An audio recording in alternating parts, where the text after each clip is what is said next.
Walang malaking mali sa'yo. Walang malaking kulang sa'yo. You don't have to be perfect, to be beautiful.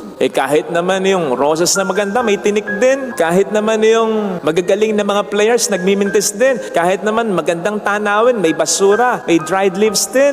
You don't have to be perfect to be beautiful. You just have to be perfectly you because you are already beautiful. Yung mga kakulangan, kapintasan mo, bahagi yan ng kagandahan mo sapagkat minarapat ng Diyos na maging bahagi ito ng pagkatao. Again, no one is perfect. May mga kakulangan tayo. At yung kakulangan na yan, talagang dinesign ng Panginoon yan para kompletohin ka ng taong magmamahal sa iyo. Kung paanong kukompletohin mo rin ang kakulangan sa taong mamahalin mo. Pero hindi ibig sabihin, necessary dapat asawa mo. Tama namang iba yung pagmamahal ng isang asawa. Pero, kaya mo nasabi ang iba ang pagmamahal ng isang asawa, iba rin ang pagmamahal ng isang ina, ng